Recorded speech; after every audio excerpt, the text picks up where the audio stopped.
On Sunday, two Americans standing a single day's drive apart are going to step outside into two completely different planets. In the northern plains, the air will be pushing toward the low 110s, a multi-day bake so serious that an extreme heat warning is already flying over an entire state. A few hundred miles east, in the Ohio Valley, people will wake to a cool, pleasant morning in the 60s and decide that summer has finally softened. It has not softened. It has split the country in two. And running straight down the seam between those two Americas, a stalled battle line is about to fire storm after storm over the same ground, day after day, in a pattern that simply refuses to move on. What is coming is unlike anything most of the country is bracing for, and almost no one sees the whole shape of it yet. If you want to see that shape before it arrives, subscribe to the Sky Lab, because we are going to track this battleground as it locks into place.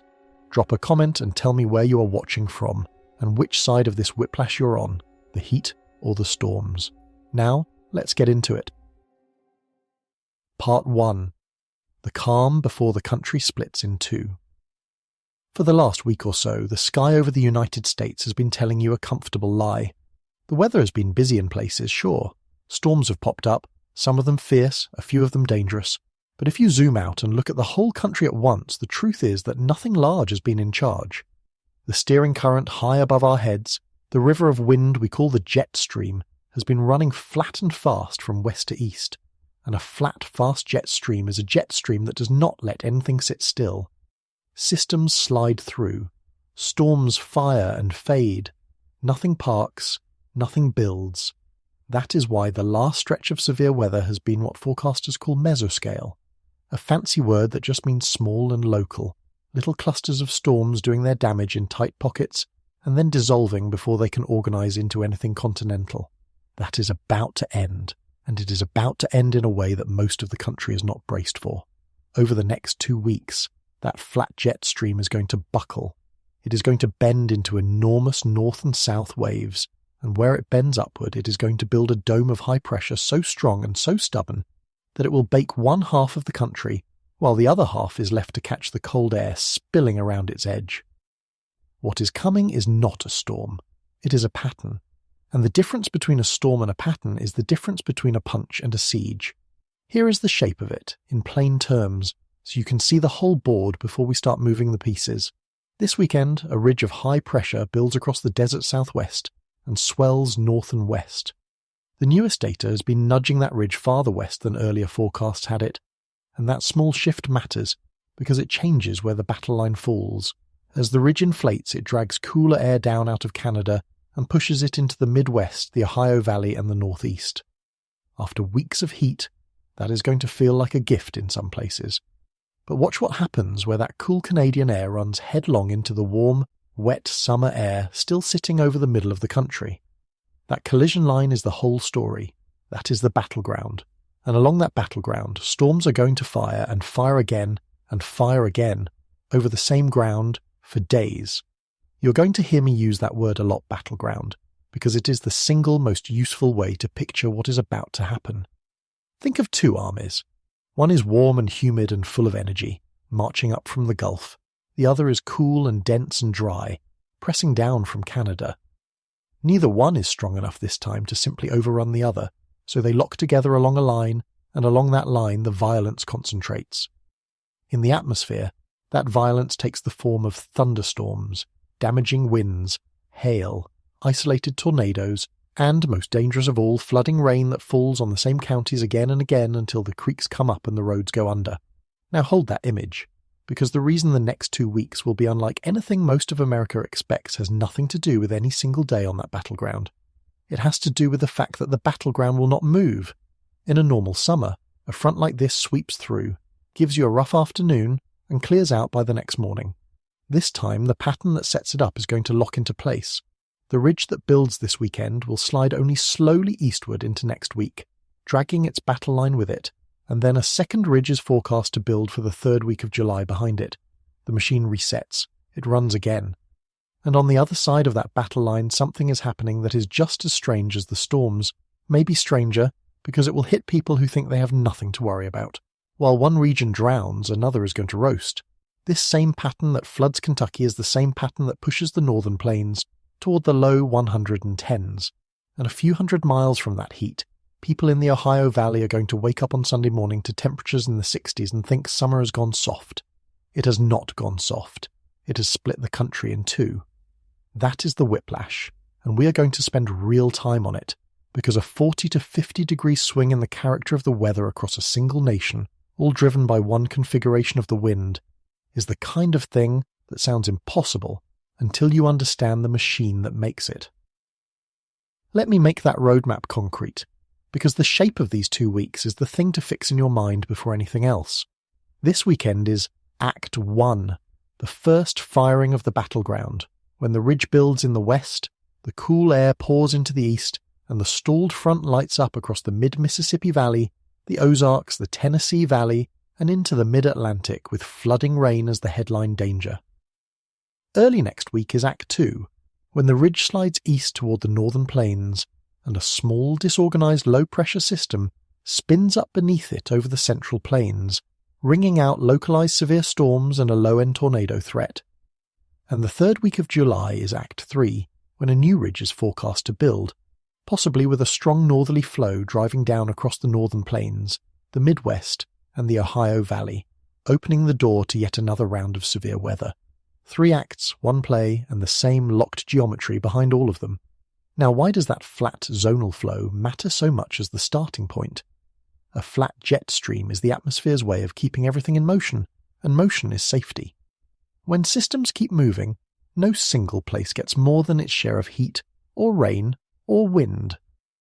The last week of small, localized mesoscale storms was the signature of that flat flow.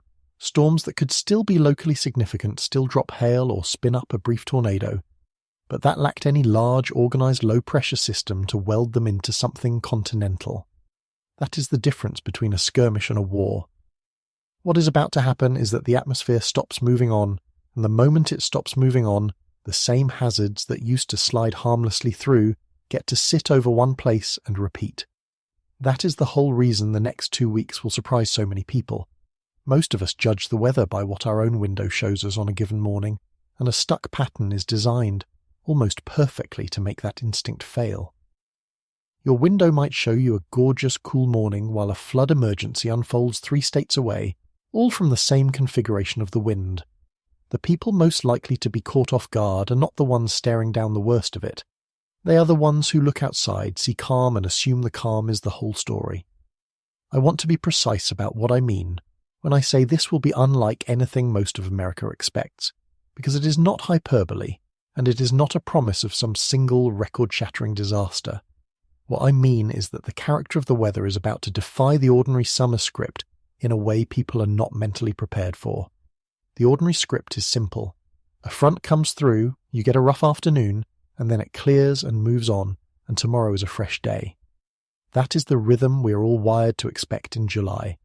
What is coming instead is a pattern that breaks that rhythm entirely, where the front does not clear, the heat does not fade, and tomorrow is not a fresh day but a rerun of today, and the day after that another rerun, over the same ground. Most people are not braced for repetition, because repetition is not how summer usually works. The expectation gap runs the other way too, in the places that get the cool side of the pattern. Someone in the Ohio Valley or the Northeast is going to look at a stretch of comfortable 60-degree mornings and conclude that summer has quietly backed off, when in truth the very same pattern handing them that comfort is threatening a life-limiting bake a few hundred miles to the west and a flash flood emergency a few hundred miles to the southwest. Both halves of the country are about to be fooled in opposite directions, one lulled by comfort, the other worn down by relentlessness, and both because they are reading a single locked pattern by the narrow evidence of their own backyard. That double illusion is exactly why this stretch will catch so many people off guard, and it is exactly what this video is built to cut through. So that is where we are standing. We are standing in the quiet moment before the split, in the last hours of that comfortable lie, watching a flat jet stream that is about to rear up and rewrite the next 2 weeks. The question that should be sitting in your mind right now is a simple one, and it is the question this entire video is built to answer. How does one bend in a river of wind 90 million square miles away from any of us, and yet directly over all of us, take a peaceful summer and turn it into a country at war with itself? To answer that, we have to start with the thing doing the bending. Part 2. The lid and the collision. Let me show you the machine, because once you see how it is built, everything that follows this weekend stops being a list of scary forecasts and becomes a single understandable story. The engine of the next 2 weeks is the jet stream, and the jet stream is nothing more exotic than a fast river of wind flowing around the planet from west to east, high up where the airliners fly. It exists because of a contrast. Cold air to the north, warm air to the south, and where those two press against each other, the wind rips along the boundary between them. When that contrast is arranged neatly, the jet runs straight and flat, and we call that zonal flow. That is what we have had. Flat, fast, forgettable. But the jet does not like to stay flat. Given the chance, it buckles into giant waves, ridges that bulge north and troughs that dip south, and those waves are called Rossby waves after the scientist who first described them.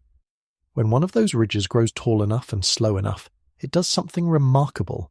It stops moving. Meteorologists call that a block, and a blocking ridge is the closest thing the atmosphere has to a locked door. Weather that would normally march through gets shoved around it or held behind it, and whatever is sitting underneath that ridge stays put. This weekend, a blocking ridge is going to build over the western United States, and it is the reason nothing about the next 2 weeks is going to behave the way a normal summer does. Now, here is what a ridge actually does to the air beneath it, because this is where the heat half of our battleground comes from. Under a strong ridge, the air sinks. Sinking air gets compressed as it descends into the denser atmosphere below, and compressing a gas heats it up, the same way the barrel of a bicycle pump warms in your hand. Sinking air also dries out and clears the sky, which lets the sun hammer the ground unopposed. So a ridge is a lid. It traps heat, it bakes the surface, and it builds temperature day over day because each day starts warmer than the last. That is why, when the Weather Prediction Center looked at this ridge, they used language they do not use lightly.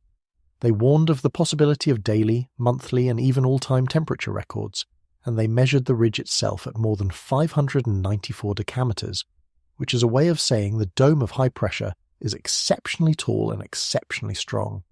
But a lid over one part of the country does something to everything around it, and this is the part people miss. When you build a mountain of high pressure in the west, the jet stream has to go up and over it, and on the far side it comes plunging back down, dragging cold Canadian air south with it. So the very same ridge that roasts the northern plains is the reason cool air is about to flood the Midwest, the Ohio Valley and the Northeast. The heat and the cool are not two separate weather stories. They are the two ends of the same lever. Push down on one side, the other side rises. That is the machine, and once you see it as a single lever, the whiplash stops being a coincidence and becomes a law.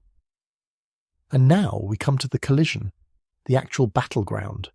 Picture the warm, soaking wet air that has been sitting over the central and eastern United States all summer, air straight off the Gulf, heavy with moisture.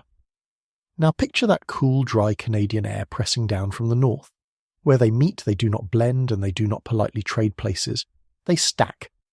The cold air is denser, so it wedges underneath and forces the warm air to rise, and that boundary between them, called a front, becomes a wall of rising air hundreds of miles long. Rising warm, wet air is the raw fuel of every thunderstorm that has ever formed. Along that front, storm after storm will ignite. And because the front is going to stall, because the ridge has locked the whole pattern in place, those storms will not fire once and move on. They will fire over the same towns, the same river valleys, the same saturated fields day after day. Meteorologists have a precise word for that sharp boundary, where warm and cold air fight, a baroclinic zone, and all it really means is a place where the atmosphere is storing a lot of energy, in a temperature contrast, energy that storms are only too happy to spend. The mid-Mississippi Valley, the Ozarks, the Tennessee Valley, and eventually the Mid-Atlantic are going to sit right on that baroclinic line. That is not bad luck. That is geometry. The ridge decides where the line falls, and this weekend the line falls across the middle of the country like a seam. Let me put a little more weight on that measurement, 594 decameters, because it is not just jargon, it is a way of measuring how muscular this ridge really is. Meteorologists track the height at which the air pressure drops to a certain level, and under a strong ridge, that height bulges upward. The higher it bulges, the stronger and warmer the dome. A value above 594 decameters in the middle of summer is the mark of a genuinely powerful ridge, the kind capable of the record-threatening heat the Weather Prediction Centre has been warning about. When forecasters see numbers like that hold steady over several days, they know they are not looking at a passing warm spell. They are looking at a lid that is bolted down. Under that lid, the air does something worth picturing in detail, because it explains why ridges are such efficient heat factories. As the air sinks, it not only warms by compression, it also creates what is called an inversion, a layer where the normal cooling with height is flipped, trapping the hot, stagnant air near the surface like a cap on a jar. That cap suppresses clouds, which is why ridges bring relentless sunshine, and the relentless sunshine bakes the ground, and the baked ground heats the air even more. It is a feedback loop that feeds on itself, and the longer the ridge sits, the hotter it gets.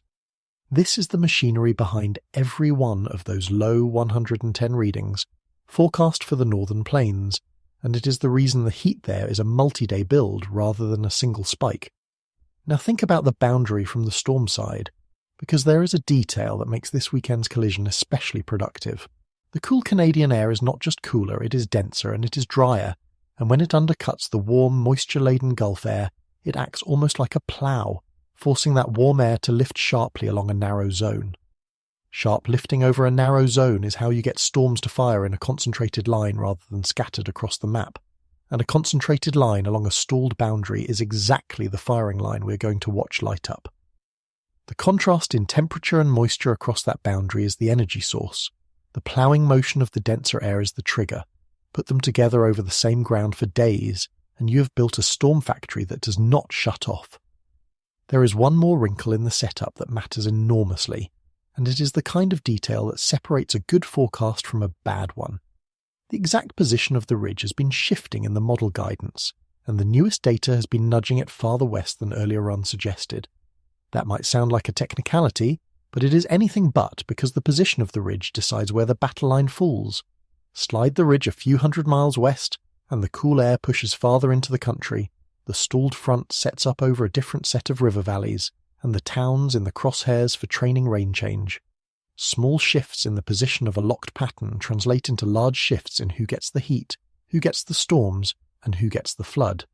That is why forecasters watch the placement of a ridge like this so obsessively, and why the details will keep getting refined right up until the storms are firing. It helps to understand that this ridge is a summer cousin of a feature you may have heard of, the subtropical high that parks over the Atlantic and the desert southwest during the warm season.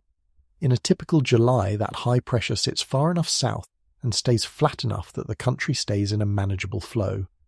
What makes this pattern different is that the high is going to bulge north and lock in, muscling into the western and central states and forcing the jet stream to contort around it.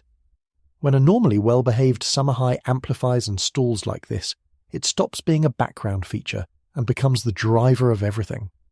The engine of the heat, the wall that dams up the cold air, and the anchor that holds the storm-making boundary in place. The same feature that gives the desert southwest its ordinary summer sunshine is, in its amplified and displaced form, the architect of the entire battleground. So hold on to this, because it is the spine of everything still to come. One tall, stuck ridge in the west is simultaneously baking the northern plains, pulling cold air into the east, and setting up a stalled collision line down the middle where storms will train over the same ground for days.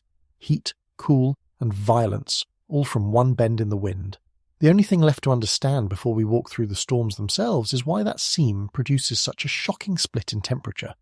A split so wide that two Americans living a day's drive apart are about to experience two completely different planets. That split is the Whiplash, and it deserves its own chapter. Part 3. A Country of Two Temperatures. If you want to feel how strange the next 2 weeks are going to be, do not look at the storms first. Look at the thermometer, because the temperature story is where this pattern stops being a normal summer and starts being something people will remember. On Sunday, in the hottest corners of the northern plains, high temperatures are forecast to approach the low 110s. Bismarck, North Dakota, is looking at around 105. Rapid City, South Dakota, near 102. Even Dallas, Texas is set to approach 102 on Sunday, and Dallas-Fort Worth only recorded its very first 100-degree day of the entire year a few days ago. So the heat is not just intense, it is arriving fast, slamming down on places that were, by the calendar, running behind.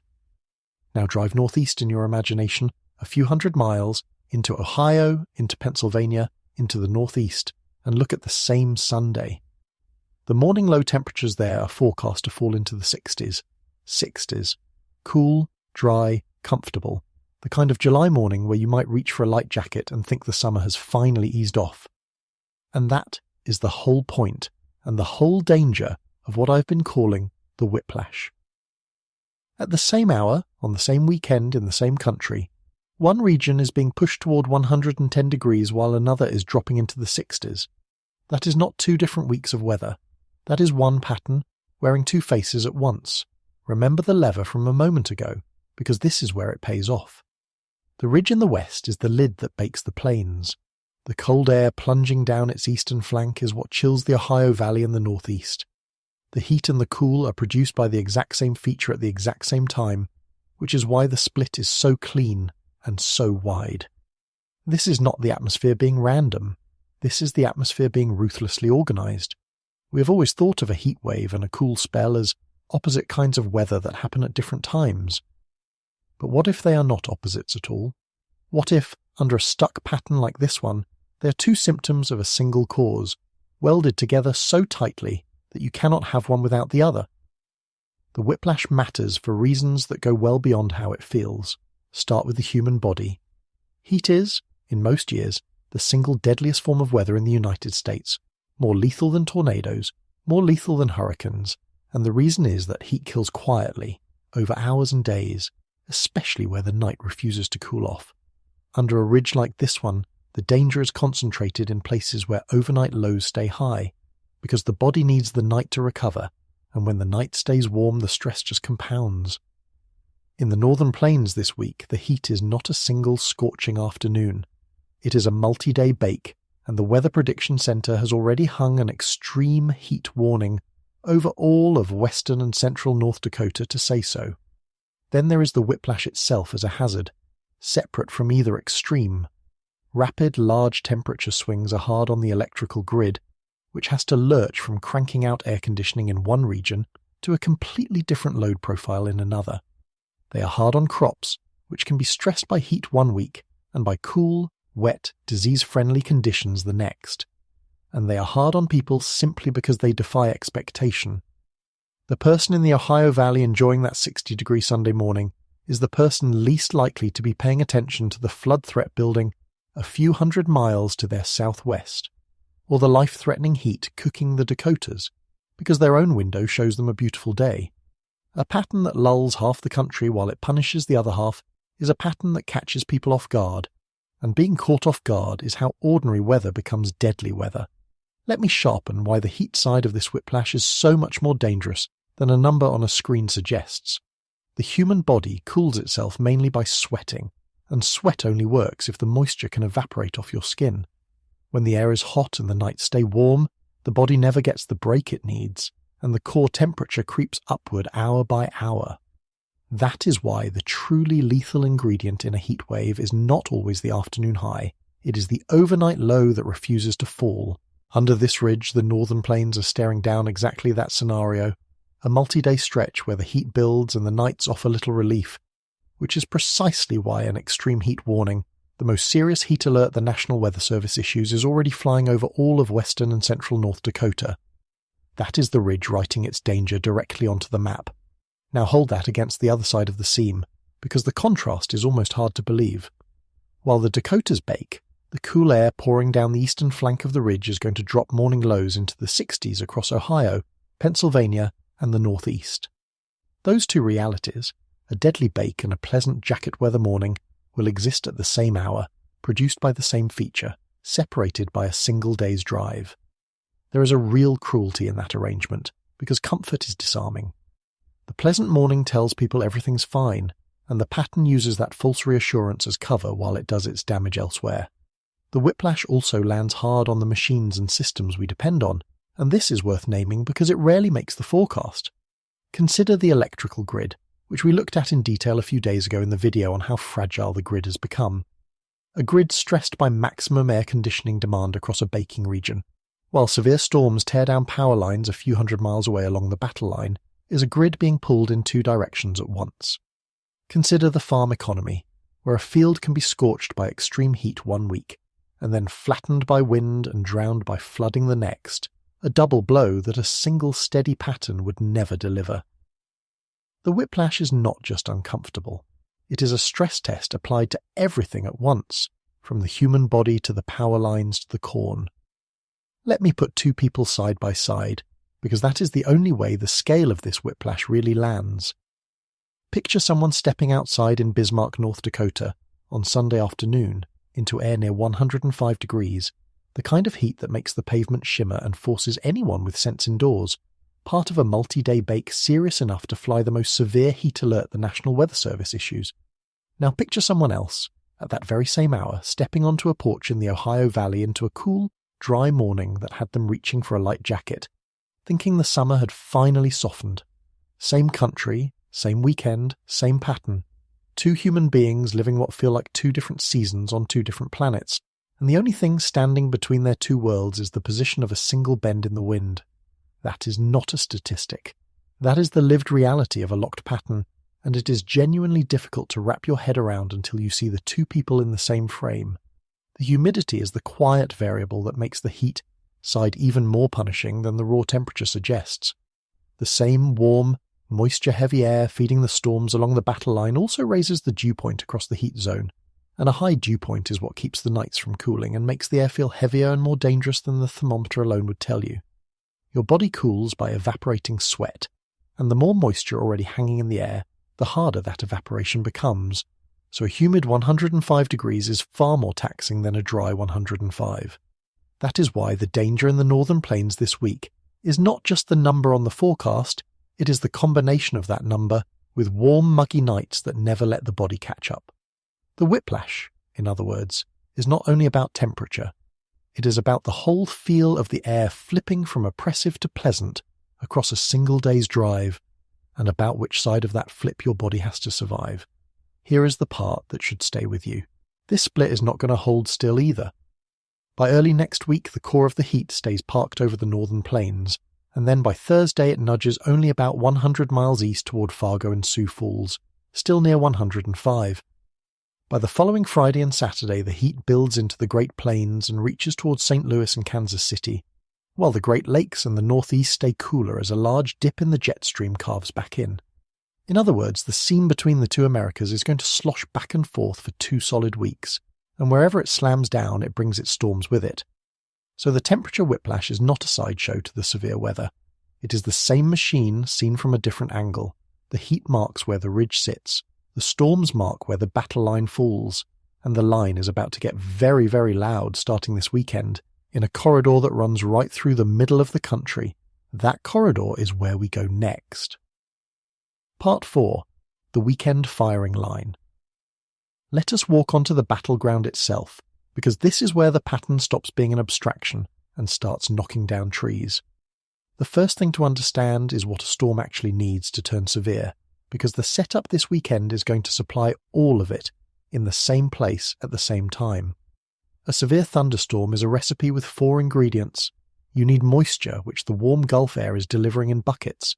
You need instability, which is just a fancy way of saying warm, wet air near the ground with cooler air above it, so that once a parcel of air starts rising, it keeps rising faster and faster, like a hot air balloon that refuses to stop. Forecasters measure that instability with a number called convective available potential energy, and when that number is high, storms can explode upward in minutes.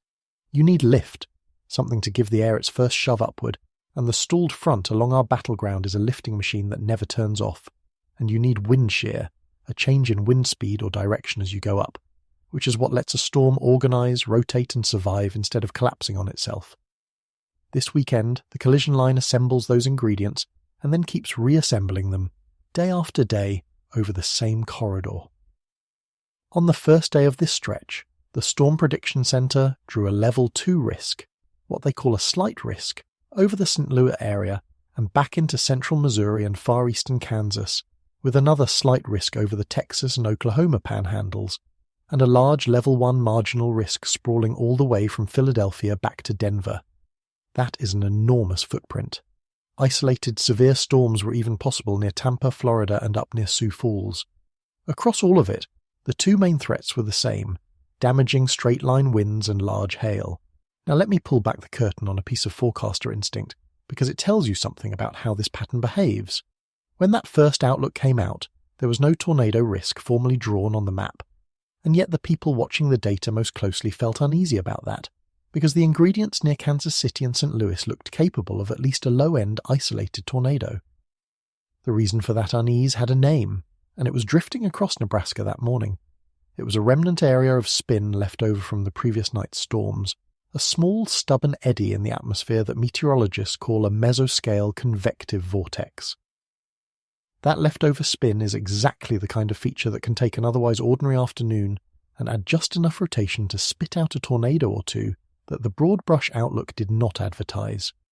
Watch how that played out, because it is a perfect miniature of the whole pattern. Around 2 to 3 in the afternoon, high-resolution models kept showing a few supercells, the rotating, long-lived storms that produce the worst tornadoes, developing near St. Joseph and Trenton in northern Missouri, right where that leftover spin could wrap in. The number forecasters use to gauge tornado potential, the significant tornado parameter, was sitting around 0 to 2 there, low, but pointedly not 0. That northern Missouri window was expected to last only 3 or 4 hours, a brief, sharp threat rather than an all-day siege. Farther south near Kansas City, more supercells could fire, with damaging winds as the headline threat, but an isolated tornado impossible to rule out if any storm stayed on its own and kept its rotation. Then, as the evening wore on, Quincy and St. Louis were set to get storms between roughly 7 o'clock and midnight, and then a whole new overnight round would push from St. Louis toward Mount Vernon, Vincennes, and Evansville, carrying that same damaging wind threat into the dark. Over in the Ohio Valley, a separate cluster near Cape Girardeau and Evansville threatened its own damaging gusts and a brief, weak tornado. Notice what just happened in that single day. The battleground did not fire once. It fired in waves, an afternoon round, an evening round, an overnight round, each one riding along the same boundary. That is the signature of a stalled pattern, and it is the reason this stretch is going to wear people down. And Saturday is set to be worse in one specific way: the wind. The mid-Mississippi River Valley is where it concentrates. Storms are forecast to fire around 2 to 3 in the afternoon near St. Louis and Cape Girardeau, and this time the damaging wind gusts could reach as high as 70 to 80 miles an hour in the early to mid-afternoon, strong enough to snap limbs, toss trampolines, and take down power lines across whole neighborhoods. By 6 to 7 in the evening, the storms go widespread from southern Illinois back into Arkansas, with more igniting over Oklahoma and strengthening as the sun goes down. By 8 o'clock, a line pushes through western Kentucky and northwestern Tennessee toward Jonesboro, and it reaches the Nashville area by 9 or 10. The Storm Prediction Center hung a slight risk from Nashville back into Arkansas, with a broad zone of isolated severe potential reaching Washington, D.C., Richmond, Charleston, and Jacksonville. From Oklahoma City and Tulsa back into Little Rock, Memphis, and northern Mississippi, the damaging wind threat ran 60 to 80 miles an hour. Hail was a lower-end concern that day, and tornadoes were not likely, though a brief one could not be ruled out. Then comes Sunday, and the battle line slides, exactly as a stalled but slowly drifting boundary does. The severe threat shifts farther south and east, with scattered afternoon storms mainly from the mid-Mississippi region into central North Carolina, damaging winds again the main event, and some clustering over Alabama that could concentrate that wind threat in spots. A marginal risk even lingered out near Phoenix, on the far southwestern edge of the same sprawling pattern. Let me decode those risk levels, because the Storm Prediction Center's categories tell you how to read the danger. The scale runs from 1 to 5. A marginal risk is a level 1, meaning isolated severe storms are possible but limited. A slight risk is a level 2, meaning scattered severe storms are expected, some capable of real damage. This weekend's outlooks lived mostly in that marginal to slight range, which does not sound dramatic, and that is precisely the point I keep coming back to. The danger of this pattern is not that any single day earns a rare high-end risk category. The danger is that a slight risk keeps repeating, day after day over the same corridor so that the cumulative toll of wind and water stacks up, even though no individual day looks historic on the map. Now let me explain the weapon this battleground favours, because it is not the tornado, it is the wind. Damaging straight-line winds come from what meteorologists call a downburst. Inside a mature thunderstorm, rain-cooled air becomes denser than its surroundings and comes crashing down toward the ground, and when it hits the surface it spreads outward in every direction, sometimes at 70 or 80 miles an hour. When several storms cluster together along a line, those downbursts can merge into a long bowing segment of wind called a bow echo, and if that bowing line holds together across hundreds of miles, it graduates into a derecho, one of the most destructive forms a summer storm can take. This weekend setup, with storms expected to cluster and grow upscale into lines rather than stay as isolated rotating cells, is a setup that favours exactly this kind of widespread wind damage, which is why the forecast kept hammering on gusts of 60 to 80 miles an hour rather than on tornadoes. The hail deserves a word too, because it rides along with these storms, and it grows through a process that is genuinely strange when you picture it. A hailstone begins as a tiny particle of ice high in a thunderstorm, and it grows only because the storm's updraft is strong enough to hold it aloft, suspended in a zone of supercooled water droplets, liquid water that is colder than freezing but has not yet turned to ice. Each time the stone is tossed up through that zone, another layer of ice freezes onto it, and if the updraft is powerful enough to keep recycling the stone through that region again and again, it can grow to the size of a golf ball, or a hen's egg, or, in the most violent storms, a tennis ball. That is not a hypothetical for this pattern. Just the day before this stretch began, storms in North Dakota dropped hail measured at 2.5 inches across, the size of a tennis ball, driven by exactly that kind of ferocious updraft. Along this weekend's battle line, hail is a secondary threat behind the wind. But where a storm can stay discreet and keep its updraft strong, large hail is very much on the table. The geography of the risk is worth noticing as well, because it is not an accident that the danger clusters where it does. The panhandles of Texas and Oklahoma and the high plains up toward the Rockies sit under a slight risk partly because of the terrain. Storms there often fire off the higher ground of the mountains in the afternoon heat and then roll eastward onto the plains, and in that dry, high-based environment they specialise in strong downburst winds, the 60 to 70 mile-an-hour gusts the forecast flagged near Amarillo. Meanwhile, the main event, the mid-Mississippi Valley and the Ozarks, sits where the warm, moisture-loaded Gulf air is deepest and the stalled boundary is anchored, which is why that corridor gets the training rains and the highest-end wind threat. The battle line is not drawn randomly across the map. It is drawn precisely where the ingredients concentrate, and the ingredients concentrate where the ridge, the boundary, and the moisture all intersect over the same unlucky stretch of the country day after day. That said, the tornado threat is not zero, and the reason it lingers gets at something subtle about how these storms organise. A tornado needs rotation, and rotation is favoured when a storm can stay discrete, standing on its own as a rotating supercell rather than merging into a crowded line. Early in each day's cycle, before the storms clump together, a few of them can stay isolated enough to spin, especially where that leftover eddy of spin drifting across Nebraska could wrap into a young storm near Kansas City or St. Joseph. Once the storms merge into lines later in the day, the tornado threat fades and the wind threat takes over. That daily evolution, discrete and rotating early, clustered and windy late, is a rhythm you will see repeat all weekend, and it is another fingerprint of a stalled pattern working the same ground on a loop. I want to flag one more feature of this weekend that raises the danger in a way people routinely underestimate, and that is how much of the action happens after dark. Look back at the timing. Storms firing near Kansas City and St. Louis in the late afternoon, another round through Quincy and St. Louis between 7 and midnight, and then an entirely new overnight round pushing from St. Louis toward Mount Vernon, Vincennes, and Evansville. Nocturnal storms are especially dangerous for a simple reason. People are asleep, they're not watching the sky, and they are far less likely to receive a warning or react to one in time. A damaging wind event or a flash flood that arrives at 2 in the morning finds a population at its most defenceless, which is why keeping away to receive alerts that can wake you up is not a small piece of advice in a pattern like this. It is central to it. There is also a lesson tucked inside the forecaster's unease about those conservative early risk areas, and it is worth drawing out because it applies to the whole 2 weeks. When the people watching the data most closely feel that an official outlook looks too tame for the ingredients on the table, that instinct usually reflects something real that is hard to pin to a map.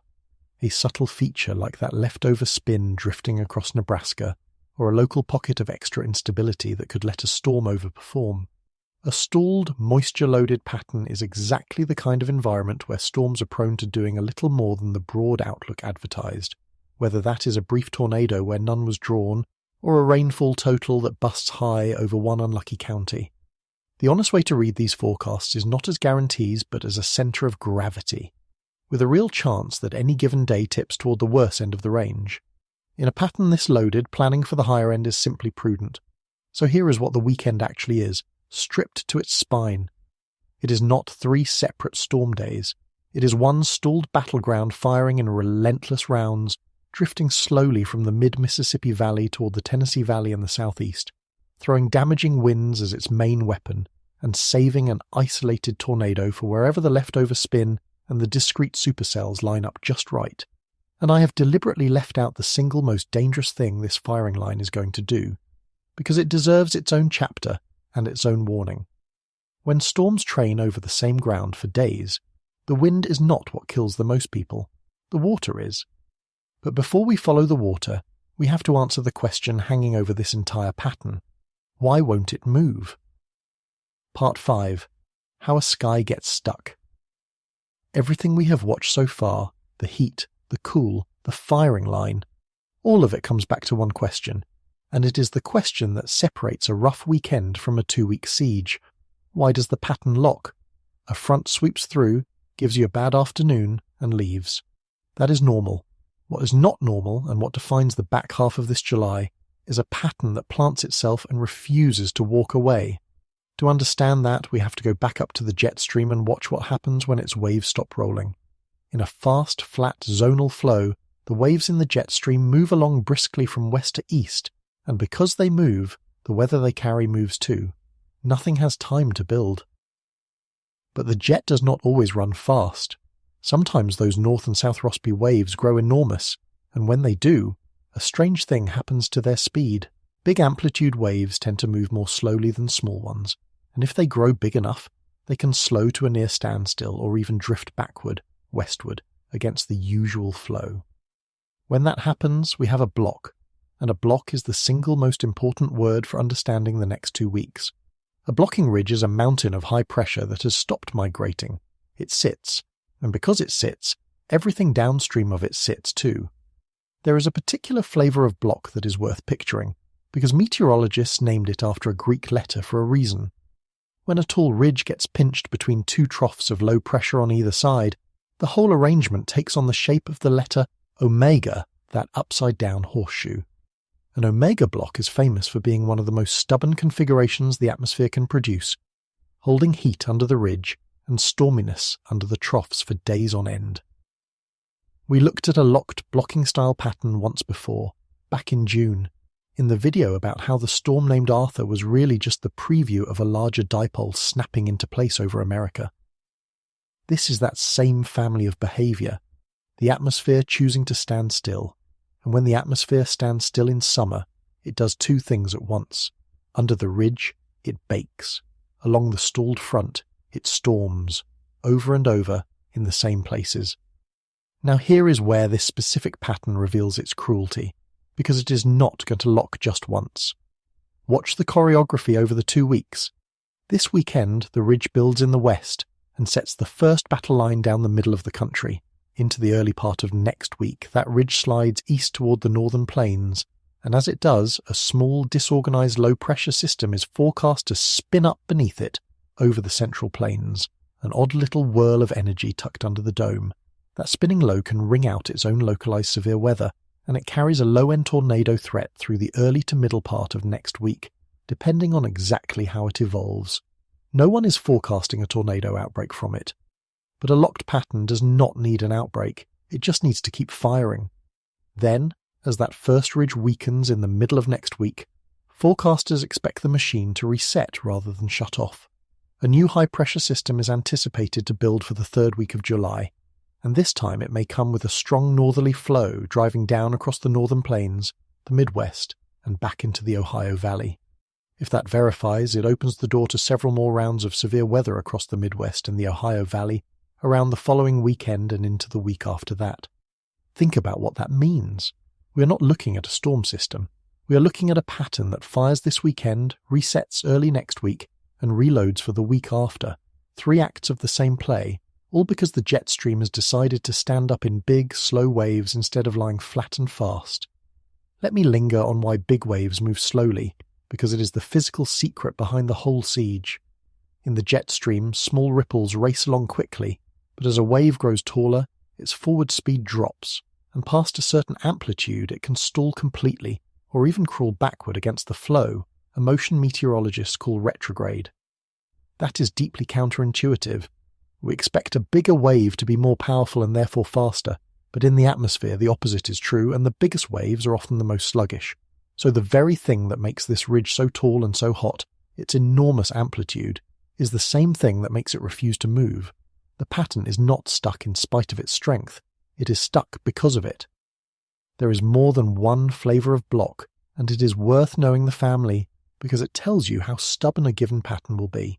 We already met the omega block, the ridge pinch between 2 troughs in the shape of the Greek letter. There is also a configuration called a rex block, where a high sits directly on top of a low, a stacked arrangement that can be even more immovable. What all of these share is that they interrupt the normal west to east march of weather and force everything to detour around a parked obstacle. The atmosphere over North America is going to spend the back half of July cycling through this family of stuck configurations, and each time it locks in, the same consequences follow: heat under the ridge, storms along the boundary, and a whiplash in between. Watch, too, how that odd little low over the Central Plains fits the picture next week, because it is a perfect example of how a stuck pattern manufactures its own trouble. As the main ridge slides east, a small pocket of low pressure gets left behind and trapped beneath its western edge, spinning like an eddy caught behind a boulder in a river. That trapped spin is enough to keep firing storms and to carry a low-end tornado threat through the early to middle part of next week. Not because a big new system has arrived, but because the locked pattern keeps generating small-scale mischief on its own. That is the difference between weather that moves through and weather that sets up shop. A pattern that sets up shop does not need fresh systems to stay dangerous. It manufactures danger internally over and over from the same locked geometry. It is worth being honest about where the confidence in this forecast is high and where it is not, because a stuck pattern is a strange mix of the predictable and the uncertain. What forecasters can say with real confidence is the pattern type. They are confident a strong ridge builds and locks, confident a battle line sets up, confident the country splits into heat and cool with storms along the seam, and confident the pattern reloads rather than clearing out. Those are the big, robust features, and they are why this video can describe the shape of 2 whole weeks. What is genuinely uncertain is the fine print, the exact placement of the ridge, the precise track of that odd little Central Plains low, the specific counties that catch the heaviest rain, and whether the 3rd week reload comes in strong or weak. That uncertainty is not a flaw in the forecast.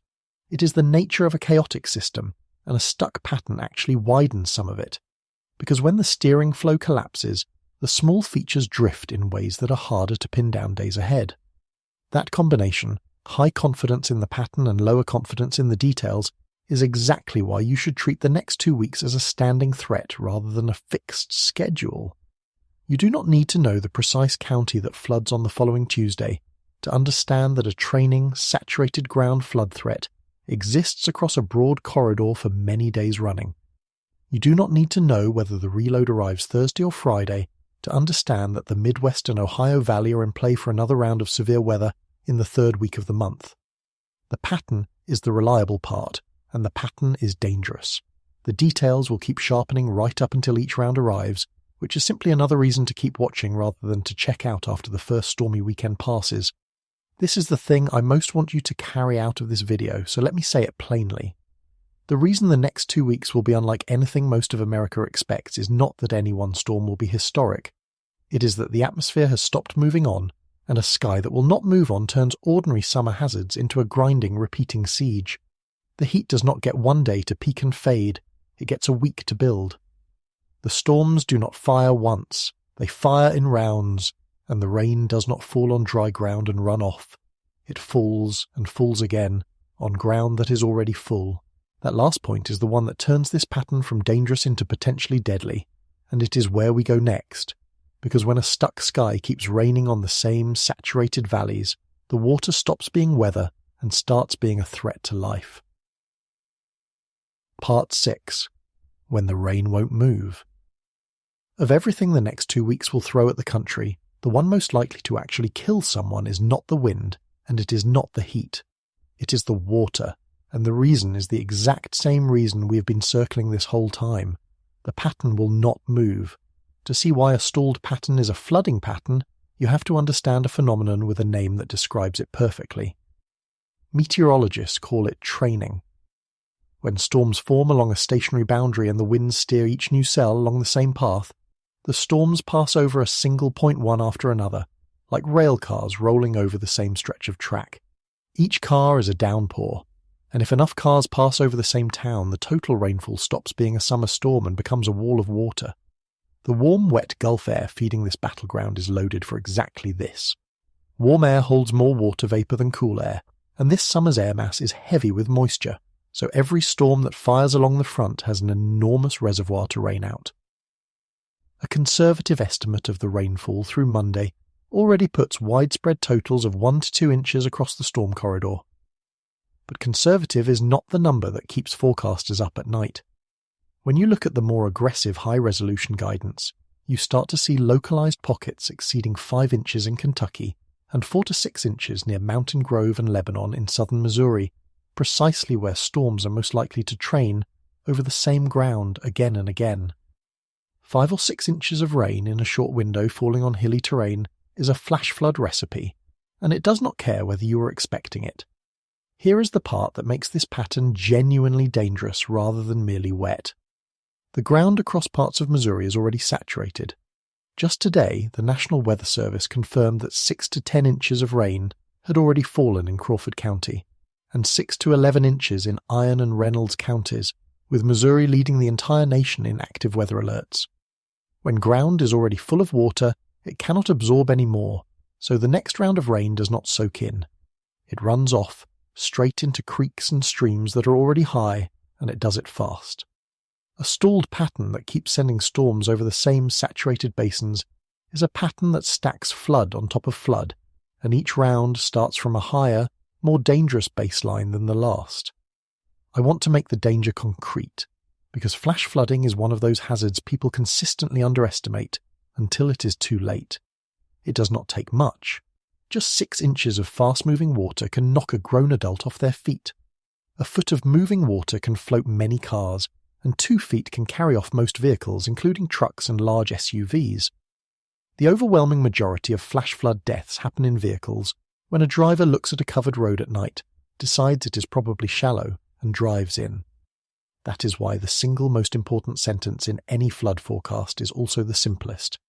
Turn around, do not drown. If you cannot see the road under the water, you do not know how deep it is, how fast it is moving, or whether the road is even still there underneath.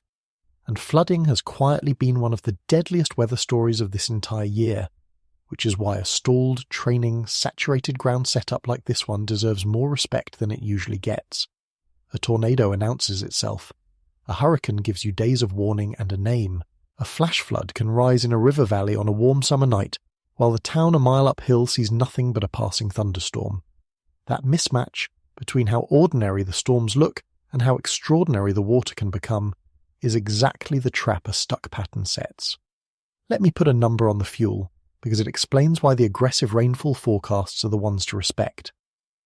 Meteorologists measure the total amount of water vapour in a column of the atmosphere with a value called precipitable water, essentially how much rain you would get if you wrung out the entire sky above a spot like a sponge. When that value runs high, as it does in the warm Gulf-fed air over this battleground, individual storms can produce ferocious rainfall rates, 1, 2, even 3 inches an hour in the heaviest cores. Now combine a high rainfall rate with training, storm after storm crossing the same point, and you can see how a town picks up 4, 5 or 6 inches not over a day but over a few brutal hours. That is the difference between a rain event and a flash flood, and it comes down to how much water is available and how long the storms are allowed to sit. The terrain in the crosshairs makes it worse, and this is a detail that gets overlooked. The Ozarks of southern Missouri and the hills of Kentucky are exactly the kind of steep folded landscape where flash flooding turns deadly fastest. When heavy rain falls on hills, it does not spread out and soak in. It runs downhill, gathers into the narrow valleys and hollows, and rises with terrifying speed, sometimes turning a shallow creek into a raging torrent in a matter of minutes. That is why the localized 4 to 6 inch pockets flagged near Mountain Grove and Lebanon are so concerning. It is not just the amount of rain, it is where it is falling, and how quickly that water can concentrate into the low ground where roads, homes and campgrounds tend to sit. And this is not happening on a blank slate, which is the compounding danger I keep returning to. Parts of Missouri are already soaked, with the National Weather Service confirming 6 to 11 inches of rain already down in Crawford, Iron and Reynolds counties before this weekend's rounds even arrive. Saturated ground behaves almost like pavement. It cannot absorb more, so nearly all of the next rain becomes runoff, funneling straight into creeks and rivers that are already running high. Each new round of a stalled pattern therefore starts from a more dangerous baseline than the one before, which is the mathematical reason a repeating storm machine is so much more threatening than a single big storm. The first round wets the ground. Every round after that floods it. There is a particular kind of flood that this pattern is most likely to produce, and it is the one that kills the most people, so it is worth naming precisely. A river flood is slow. The water climbs over hours or days, and people can usually see it coming and get out of the way. A flash flood is the opposite. It rises in minutes, often in small creeks and low crossings and urban underpasses, and it does its killing before most people grasp what is happening. Training storms over hilly terrain are the classic flash flood engine, and the corridor in the crosshairs this weekend, the Ozarks and the hills of Kentucky, is exactly the kind of place where a dry creek bed can become a deadly torrent in the time it takes to drive across it. That speed is why flash flooding punishes hesitation and rewards the single rule that matters most, which is to never enter water covering a road. This threat also does not arrive in a vacuum, and that context matters for how seriously to take it. Flooding has been one of the persistent deadly weather stories running through this entire year, a recurring killer that rarely gets the attention a hurricane or a tornado outbreak commands, precisely because it tends to strike in scattered local disasters rather than in one national headline. A creek that rises overnight and takes a few lives in one county does not dominate the news the way a landfalling hurricane does, and yet those scattered events add up, season after season, into one of the leading causes of weather death in the country. A stalled, training, saturated ground pattern like the one setting up now is exactly the kind of setup that has been generating those local tragedies, and it is about to aim that machinery at the same corridor for days on end. Treating it as just another round of summer storms is precisely the mistake that turns a survivable event into a fatal one. I keep coming back to that rule, turn around and do not drown, because the statistics behind it are stark and stubborn. Most flash flood deaths happen in vehicles, and most of those happen when a driver misjudges water that looks shallow and passable, especially at night when depth and current are impossible to read. It takes only about a foot of moving water to float a typical car, and only about 2 feet to sweep away most trucks and larger vehicles, and once a vehicle is caught, the outcome is often decided in seconds. This is not a hazard that requires a historic amount of rain to turn lethal. It requires only enough water on the wrong stretch of road, and one driver willing to chance it. In a pattern that will send round after round of heavy storms over the same saturated ground for days, the number of those wrong stretches of road and the number of chances to make that fatal choice both climb steadily. There is a bitter irony threaded through all of this, and it connects straight back to what we have been covering in recent days.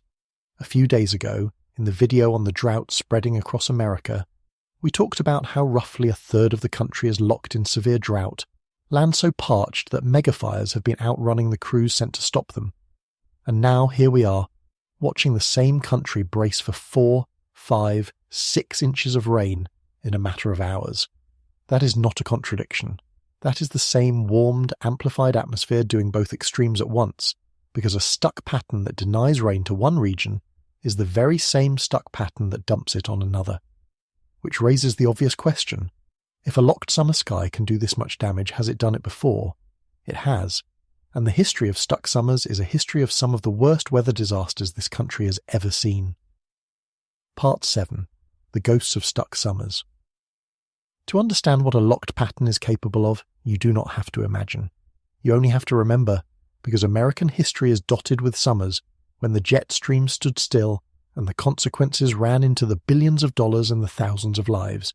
These are the ghosts standing behind the next 2 weeks, and they are worth meeting, because each of them started exactly the way this pattern is starting, with a ridge that would not move and a boundary that would not budge. Go back to the summer of 1993. A stubborn pattern parked itself over the central United States, and storms trained over the upper Mississippi River basin again and again, week after week, all summer long. The result was the Great Flood of 1993, one of the most catastrophic river floods in American history. Levees failed by the hundreds. Entire towns went underwater. Damages ran to roughly $20 billion, and dozens of people died. What made it so devastating was not a single storm. It was the relentlessness. The same basins soaked over and over until the rivers had nowhere left to put the water. That's the training mechanism we just walked through, scaled up to an entire summer, and it is the ancestor of the flood threat building along this weekend's battleground. Now look at the other face of a stuck pattern, the heat. In the summer of 1980, a powerful, persistent ridge locked over the central and southern United States and produced one of the deadliest heat waves the country has recorded, with estimates of the death toll ranging well into the thousands.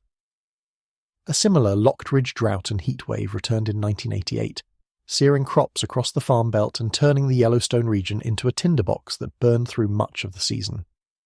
Both of those were the same lever we described earlier, a ridge acting as a lid, baking the ground day after day because the pattern would not move on. The Northern Plains heat building right now is a smaller, shorter cousin of those events, but it is born of the same physics. Then there is the wind. On a single day in August of 2020, a line of thunderstorms organized into a monster called a derecho and tore across Iowa and the surrounding states, packing winds equivalent to a strong tornado but spread across hundreds of miles. Cedar Rapids, Iowa, was hit with winds estimated up to 140 miles an hour. The storm flattened corn across millions of acres and caused roughly $11 billion in damage in a matter of hours, making it one of the costliest thunderstorm events in American history.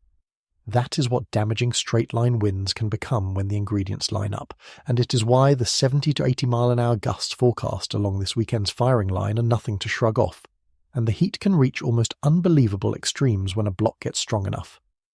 In late June of 2021, an omega block of historic intensity settled over the Pacific Northwest, a part of the country that barely knows what extreme heat is. The town of Lytton, in British Columbia, reached 49.6 degrees Celsius, which is 121 degrees Fahrenheit, shattering the all-time Canadian record, and the day after it set that record the town was destroyed by fire. Hundreds of people died across the region in a matter of days. That was a blocking ridge, the same kind of feature building over the west this weekend, taken to an extreme, and it is a reminder that the ceiling on what a stuck pattern can do is far higher than most people assume. The floods keep their own grim ledger too. In May of 2010, storms trained over Middle Tennessee and dropped more than a foot of rain in 2 days, sending the Cumberland River over its banks and drowning much of Nashville in a flood that killed more than 20 people and caused billions in damage. In July of 2022, training storms parked over the mountains of eastern Kentucky and unleashed flash floods through narrow valleys overnight, killing dozens of people in some of the same terrain that is in the crosshairs for heavy rain this weekend. Both of those disasters were born from the exact mechanism threatening the mid-Mississippi and Ohio valleys right now, storms that refuse to move off the same ground. There are quieter entries in this ledger too, and they matter because they show how often stuck patterns strike without ever earning a famous name. In the spring and summer of 2019, a persistent, waterlogged pattern kept storms rolling over the central United States for months, sending the Missouri and Mississippi rivers into prolonged major flooding that swamped farmland across a dozen states and became one of the costliest flood years on record. Go further back to the summer of 1936, and you find a heat wave so severe, riding on a locked ridge over a drought-stricken continent, that it set all-time temperature records in more than a dozen states, some of which still stand today. Different decades, different regions, but the same root cause every time, a pattern that stopped moving and was allowed to concentrate its effect on the same ground. And the wind has written its own recent chapter beyond the Iowa derecho. At the end of June in 2012, a derecho exploded out of the Midwest and raced more than 700 miles to the mid-Atlantic coast in a single evening, knocking out power to millions of people right as a brutal heat wave gripped the region, so that families were left without air conditioning in dangerous heat for days. That event is a preview of exactly the kind of compounding this pattern threatens. Wind and heat and grid failure braided together, each one making the others deadlier. It is the reason I keep insisting that the danger of the next 2 weeks is not any single hazard in isolation, but the way a stuck pattern stacks them. The 1930s deserve a special place in this history because they are the closest thing America has to a case study in what happens when stuck patterns become the rule rather than the exception. Across that decade, a series of persistent ridges parked over a parched, overfarmed continent year after year, and the result was the Dust Bowl, a prolonged catastrophe of heat and drought that drove hundreds of thousands of people from their homes and reshaped the country. What made the Dust Bowl so devastating was not any single summer, but the persistence of the pattern across many summers, a stuck sky that kept returning to the same punishing configuration. It is the largest scale reminder we have that the danger of a blocking pattern is measured not only in how hot or how wet it gets, but in how long it is willing to stay, and in whether it comes back. I raise the Dust Bowl not to suggest we are headed for one, but to make the stakes of persistence vivid. The difference between a bad week and a generational disaster has, again and again in American history, come down to a single factor: whether the pattern moved on or dug in. A ridge that bakes for 3 days is a heat wave. A ridge that bakes for 3 months is a catastrophe. A front that trains for an afternoon is a rough evening. A front that trains for a season is the Great Flood. The pattern building over the country this month will, in all likelihood, fall on the milder end of that spectrum. But the reason to understand it, and the reason this history matters, is that the same physics that produces a manageable 2-week battleground is the physics that, pushed a little harder or held a little longer, has produced the worst weather disasters this nation has ever recorded. What every one of these disasters shares is the same unremarkable beginning. None of them announced themselves as catastrophes on day one. Each started as a ridge and a front that looked ordinary and then simply refused to leave, and the refusal to leave is what turned an ordinary summer into a historic one. That is the thread connecting 1936 to 1993 to 2021 to the pattern building over the country right now. The ingredients are never exotic. The catastrophe is in the persistence. I'm not telling you these stories to promise that the next 2 weeks will match them. Most stuck patterns do not become the Great Flood or the Lytton Heat Dome. But every one of those disasters began as an ordinary-looking ridge and an ordinary-looking front that simply stopped moving, and that is precisely the setup unfolding across the country right now. The ghosts of stuck summers are not a prediction. They are a warning about what this class of pattern is capable of when it locks in over the wrong place at the wrong time. And that raises the most important question of all, the one that separates this July from the Julys of 1993 or 1980. Is the atmosphere today more loaded than it used to be? Because if it is, then every one of these stuck patterns is being handed a bigger arsenal than its ancestors ever had. Part 8. What a locked sky costs. Before we get to why this atmosphere may be more loaded than the ones that came before it, I want to stay on the ground for a moment with the people who are actually going to live through the next 2 weeks, because a stuck pattern does its damage in ways that go well beyond any single dramatic disaster. The real cost of a locked sky is the way it grinds and the way it hides. Start with the heat, because it is the quietest killer on this list and in most years the deadliest form of weather in the United States. Heat does not usually kill in a single spectacular afternoon. It kills over days, and it kills hardest where the night refuses to cool. The human body relies on the overnight hours to shed the heat it accumulated during the day, and under a strong ridge, when overnight lows stay elevated, that recovery never comes. Each day stacks a little more stress on top of the last. That is why a multi-day bake, like the one building over the northern plains with an extreme heat warning already flying over all of western and central North Dakota, is more dangerous than a single hot day that breaks by morning. The danger is the duration, and duration is exactly what a stuck pattern specializes in. Then there is the flooding, which we have already seen is the sharpest immediate threat, and which compounds precisely because the pattern repeats. Every round of storms that trains over saturated ground raises the baseline for the next one. A creek that handled the first 2 inches has less room for the next 4. The danger does not stay constant over the 2 weeks. It climbs quietly, round after round, until an ordinary-looking thunderstorm on day 5 drops its rain onto ground that simply cannot take another drop. The whiplash itself carries costs that most people never think about. Consider the electrical grid, which has to swing from cranking out maximum air conditioning across the baking plains to a completely different demand pattern a few hundred miles away where the cool air has moved in, all while severe storms are knocking out power lines along the boundary in between. Rapid, large swings in temperature and demand are exactly the kind of stress that strains an aging grid, a vulnerability we explored in detail a few days ago in the video on how fragile the power grid has become. Consider agriculture, where crops can be pushed by extreme heat 1 week and then battered by damaging winds, hail, and flooding the next. A 1-2 punch that a single steady pattern would never deliver. And consider the simple, human cost of being caught off guard, which brings us to the most insidious feature of this entire setup. A stuck pattern lulls half the country while it punishes the other half. Picture that person in the Ohio Valley on Sunday morning, stepping outside into 60-degree air after weeks of oppressive heat, feeling the summer finally ease. Everything in their own window tells them to relax, and yet that same pattern, at that same moment, is threatening life-limiting heat in the Dakotas and a flash flood emergency a few hundred miles to their southwest. The person enjoying the beautiful morning is the person least likely to be checking on an elderly neighbour in the heat zone, least likely to be watching the flood forecast for family downstate, least likely to be paying any attention at all. A pattern that feels benign in one place while it turns deadly in another is a pattern that defeats human attention, and defeated attention is how weather that should have been survivable becomes weather that kills. There is a psychological trap built into this pattern that deserves to be named directly, because it is the reason stuck patterns catch people who should have known better.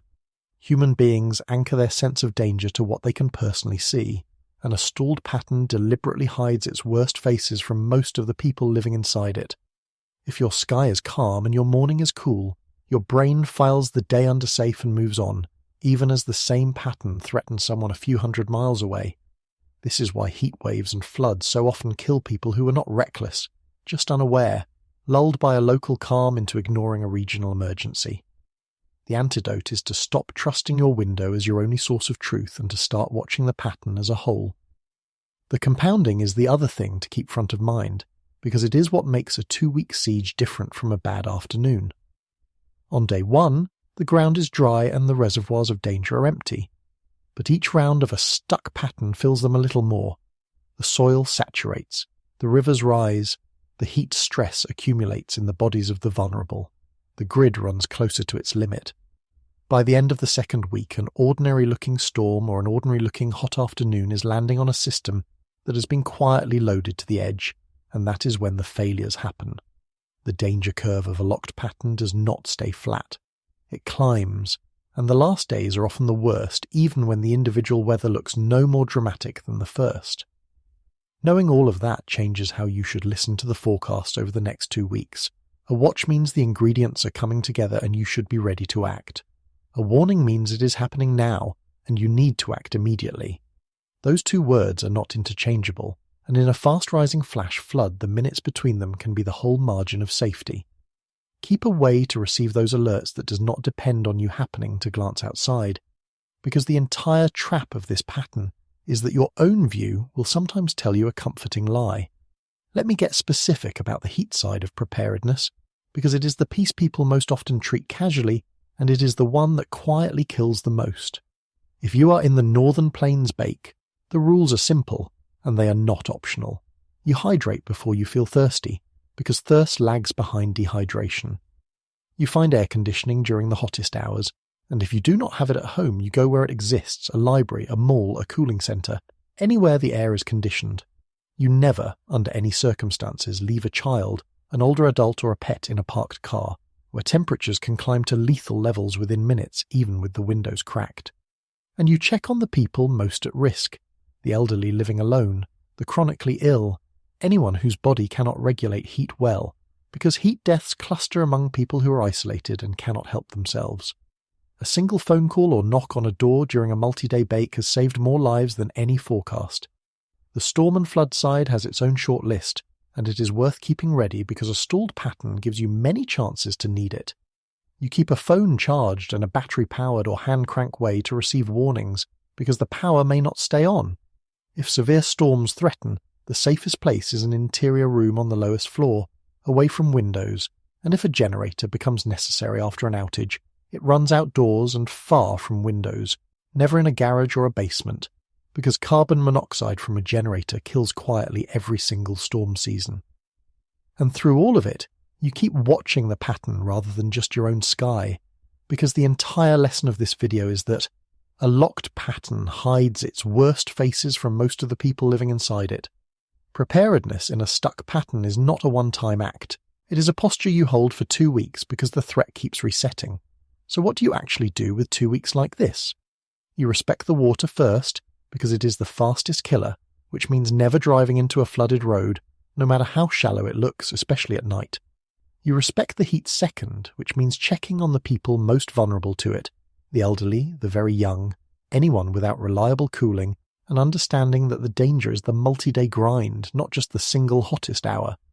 You keep a way to receive warnings that does not depend on you happening to look outside, because the whole trap of this pattern is that your own window will not always tell you the truth, and you learn the difference between a watch, which means the ingredients are coming together, and a warning, which means it is happening now, and you need to act. That is the cost of a locked sky, measured not in one headline disaster, but in 1,000 quiet stresses spread across 2 weeks and a whole continent. And all of it, every degree of heat, every inch of rain, every mile an hour of wind, is riding on top of a baseline that is not the same as it was in 1993 or 1980. The atmosphere itself has changed, and that change is what can turn a familiar kind of pattern into something that hits harder than any of its ghosts. That is where we turn now. Part 9. The warm baseline. Here is the difference between the stuck summer of 1993 and the stuck summer we are walking into now, and it is the single most important scientific idea in this entire video. The pattern may be the same, the atmosphere it is drawing from is not. Every one of those ghost disasters played out on an atmosphere that was, on average, cooler and drier than the one over our heads today, and that difference changes what a locked pattern is able to do. To see why, we have to talk about the ocean, and about a law of physics so simple that it fits in a single sentence. Start with the ocean, because it sets the stage for everything else. Sitting underneath this entire pattern is a strengthening El Niño, the periodic warming of the tropical Pacific that ripples out to reshape weather across the planet. The official measure of El Niño, the Oceanic Niño Index, now stands at plus 0.98 for the April through June season, up from plus 0.51 just one season earlier. Follow that number back a little further, and it is genuinely startling. In the span of 3 seasons, it has swung by roughly 1 1/3 degrees, climbing out of cool, La Niña-like conditions and into firm El Niño territory. We covered the arrival of this super El Niño in an earlier video, and the reason it matters here is that a strengthening El Niño tends to pump extra heat into the global atmosphere and tilt the odds toward weather extremes. It is a thumb on the scale, and right now that thumb is pressing down. It is worth appreciating just how fast that ocean signal has moved, because the speed of the change is itself part of the story. 3 seasons ago, the tropical Pacific was sitting in cool, La Niña-like conditions, with the index below 0. Since then, it has climbed relentlessly, season after season, crossing 0 and pushing up to plus 0.98, a swing of roughly 1 1/3 degrees in barely 9 months. That is a rapid handoff from one climate state to another, and rapid handoffs tend to catch ecosystems, water managers, and forecasters slightly off balance, because the rules of thumb built for one state stop applying just as the other arrives. A strengthening El Niño layered on top of an already warmed baseline is a compounding kind of warmth, and it is arriving quickly enough that this summer is, in a real sense, hotter background than last summer was, which matters for every extreme riding on top of it. Now for the law of physics, the one that fits in a sentence, warmer air holds more water vapour. Specifically, for every 1 degree Celsius that you warm the atmosphere, it can hold roughly 7% more moisture. Scientists call this the Clausius-Clapeyron relationship, and it is not a theory or a projection. It is a measured ironclad property of how water and air behave, as reliable as the fact that water boils at 100 degrees Celsius at sea level. 7% more water in the air for every degree of warming. Hold on to that number, because it is the hinge on which this entire pattern turns from ordinary to loaded. Think about what that extra moisture does to both halves of our battleground. On the storm side, more water vapour in the air means more fuel for every thunderstorm that fires along the stalled front, and it means heavier rainfall rates when they do. The same training storms that would have dropped 3 inches on 1993's atmosphere can drop 4 or 5 on today's, simply because there is more water available to wring out. That is why the aggressive rainfall guidance for this weekend, those 4 to 6 inch pockets in Kentucky and southern Missouri, is not far-fetched. It is exactly what you would expect when a stalled training pattern draws on an atmosphere carrying more moisture than the patterns of decades past. On the heat side, more water vapour means higher humidity, and higher humidity means warmer, muggier nights that refuse to cool, which is precisely the mechanism that makes heat waves deadlier. The warmed baseline loads both barrels at once. This is the part I most want you to sit with, because it reframes everything we have discussed. The jet stream getting stuck is nothing new. Ridges and troughs and blocking patterns have always been part of summer. What is new is the ammunition. A stuck pattern today is drawing from a warmer, moister, El Niño-charged atmosphere, which means the heat it bakes runs a little hotter, the rain it dumps falls a little heavier, and the whiplash it produces swings a little wider than the same pattern would have a generation ago. We have always assumed that the weather of our grandparents' summers and the weather of ours were drawn from the same deck of cards.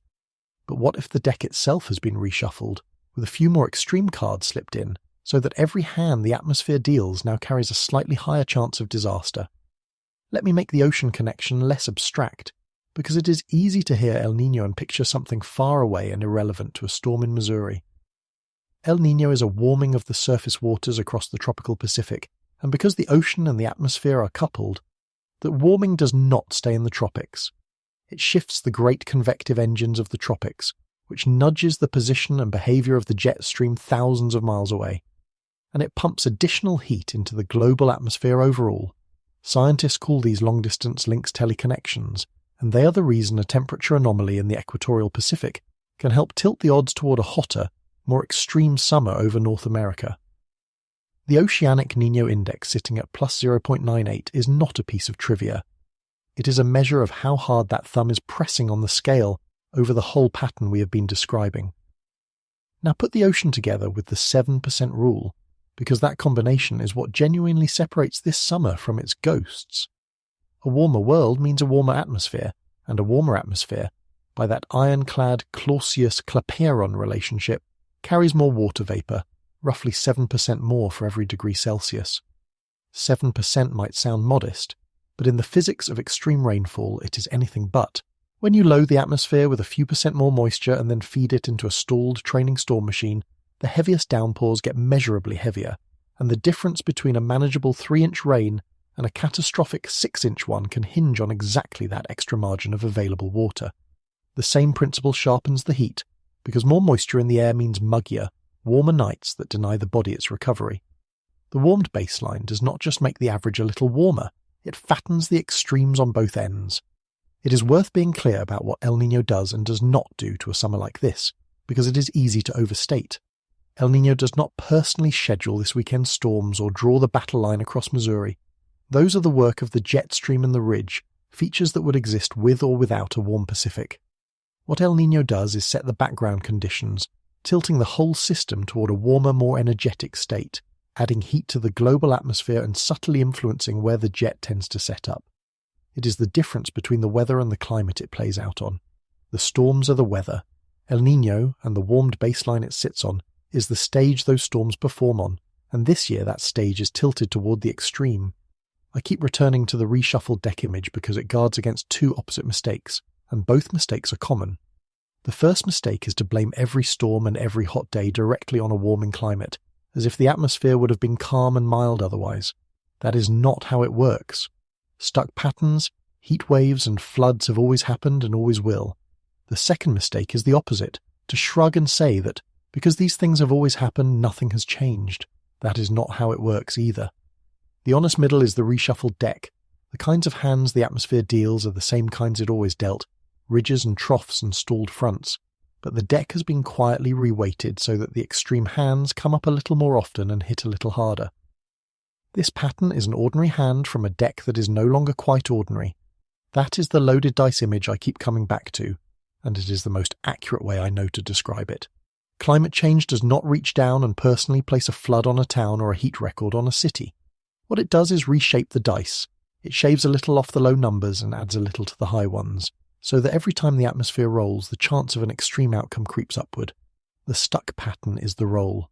The warmed, El Niño-charged baseline is the weighting of the dice. And the next 2 weeks are one throw on a set of dice that has been quietly reweighted since the summers of 1993 and 1980. That is the warmed baseline, and it turns the next 2 weeks from a rerun of an old pattern into something with a sharper edge. But it leaves one enormous question dangling, a question that sits right at the frontier of climate science and that we have to handle with real honesty. If the atmosphere is warmer and wetter, is it also getting stuck more often? Is the jet stream itself changing in a way that makes these locked whiplashing patterns more common? That is one of the most hotly debated questions in the field right now, and the honest answer is more interesting than a simple yes or no. Part 10. Is the sky getting stuck more often? This is the question that everything in this video has been building toward, and I want to handle it carefully, because it is exactly the kind of question where it is easy to overreach in either direction. On one side, it is tempting to declare that every stuck pattern is proof of a broken jet stream and a settled catastrophe. On the other, it is tempting to wave the whole thing away as normal summer noise. The real science lives in the uncomfortable, fascinating space between those two, and I would rather give you the honest picture than an easy one. Here is the idea at the centre of the debate. The jet stream exists because of the temperature contrast between the cold Arctic and the warmer middle latitudes. That contrast is the engine that drives the wind. Now, the Arctic has been warming faster than almost anywhere else on the planet, several times faster than the global average, which means the temperature contrast between the pole and the mid-latitudes has been shrinking. And here is the hypothesis, associated most closely with the climate scientists Jennifer Francis and Stephen Vavros, who proposed it in the last decade or so. If you weaken the temperature contrast that powers the jet stream, you may weaken the jet itself, and a weaker jet may become wavier, floppier, and slower to move along. A wavier, slower jet is a jet that is more prone to buckling into big north and south loops, and those big loops are exactly the ridges and troughs that get stuck. In other words, the hypothesis says that a warming Arctic could be making the atmosphere more likely to lock into the kind of blocking, whiplashing patterns we are watching unfold right now. If that is true, it would mean that stuck summers like this one are not just hitting harder because of the warmed, moister baseline we talked about a moment ago. It would mean they are also happening more often because the very machinery of the jet stream is shifting toward waviness and blocking. That is a genuinely unsettling possibility, and it maps almost perfectly onto what we are seeing this July. But, and this is the honest part, the science is not settled, and I am not going to pretend that it is. The Francis-Vavros hypothesis is one of the most actively debated ideas in all of atmospheric science. Some studies find evidence that mid-latitude weather is becoming more persistent and more prone to blocking. Other studies, using different methods and different measures, find weak or inconsistent signals and argue that the natural chaos of the jet stream is so large that it is genuinely hard to detect a clear trend on top of it. The atmosphere is a turbulent, noisy system, and separating a real long-term shift from ordinary year-to-year variability is one of the hardest problems in the field. This is a live scientific argument, being fought out in the research literature right now, and anyone who tells you it is fully resolved in either direction is selling you a confidence that the data does not support. Let me give you a clearer feel for why the Arctic sits at the centre of this argument, because it is a genuinely elegant piece of reasoning. The strength of the jet stream depends on the temperature difference between the cold pole and the warmer middle latitudes. A big difference means a strong, tight, fast jet that tends to run straight. A small difference means a weaker jet, and a weaker jet is more easily pushed into big, loopy, meandering waves, the kind that stall. Now, the Arctic has been warming 2 to 4 times faster than the planet as a whole, a phenomenon called Arctic amplification, which shrinks that pole to mid-latitude temperature difference.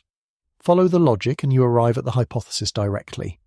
A faster warming Arctic means a weaker temperature gradient, which may mean a wavier, slower, stickier jet stream, which may mean more of exactly the kind of blocking, whiplashing patterns we're watching this July. Every link in that chain is physically reasonable, which is why the idea has drawn so much attention. But reasonable is not the same as proven, and here is where I have to be scrupulously honest with you. The studies that have tried to measure whether mid-latitude weather is actually getting more persistent have come back with mixed results. Some find a detectable signal, evidence that blocking and stalling have become somewhat more common in certain seasons and regions. Others, using different definitions and different statistical methods, find little or no clear trend and caution that the jet stream is such a chaotic, noisy system that a real change could be hiding inside the natural year-to-year swings, or could simply not be there yet. Both camps are made up of serious scientists working with real data. This is not a case of truth versus denial. It is a case of a genuinely hard measurement problem that the field has not yet resolved. Why is it so hard? Because the atmosphere is one of the most turbulent systems we know of, and any long-term trend has to be teased out from enormous natural variability. It is a little like trying to hear a faint, steady tone underneath a room full of shouting. The tone may be real, but the shouting is so loud that you need a very long recording and very careful instruments to be sure you're hearing it and not imagining it. Climate scientists are, in effect, still gathering that recording. So the intellectually honest position, the one I want this channel to always hold, is that the warmed and moistened baseline is settled physics, while the question of whether the jet stream itself is getting stuck more often is a real and open frontier. So where does that leave us standing under a stuck pattern in the back half of July? It leaves us with 2 things we can say with confidence, and 1 thing we genuinely cannot. We can say with confidence that the atmosphere is warmer and moister than it used to be, which means any stuck pattern draws from a more loaded deck. That part is rock-solid physics. We can say with confidence that blocking patterns have always existed and always will, and that this particular one is a real forecastable event, not a mystery. What we cannot yet say with confidence is whether patterns like this one are becoming meaningfully more frequent because of a changing jet stream. That question is open. What would it actually take to settle this question one way or the other? It would take longer records and better tools, and both are coming. The satellite era of detailed atmospheric observation is only a few decades old, which is a short window for detecting a slow trend hidden inside a noisy system, and every additional year of data sharpens the picture a little. It would also take better climate models capable of resolving the fine behavior of the jet stream, and the honest state of the science is that different models still disagree about how the jet responds to a warming Arctic. When the tools improve and the records lengthen, this debate will likely resolve, and it may resolve toward the wavier jet hypothesis, or it may resolve away from it. What matters right now is that we do not yet know, and pretending otherwise in either direction would be a betrayal of the very thing that makes science worth trusting. I dwell on this uncertainty deliberately, because how a channel handles the edge of knowledge is a test of whether you can trust it anywhere else. It would be easy, and probably more dramatic, to tell you flatly that the jet stream is broken and that patterns like this are the new normal, full stop. It would be just as easy to tell you there is nothing to see here, and it is all natural variability. Both of those would be lies of false confidence, and both would be more comfortable than the truth. The truth is that we are watching a real and forecastable pattern, riding on a baseline we know for certain has warmed, while the deeper question of whether such patterns are growing more frequent remains genuinely unsettled. Holding those 3 things in your head at once, the certain, the likely, and the unknown, is harder than picking a side, but it is the only honest way to stand under a sky like this one.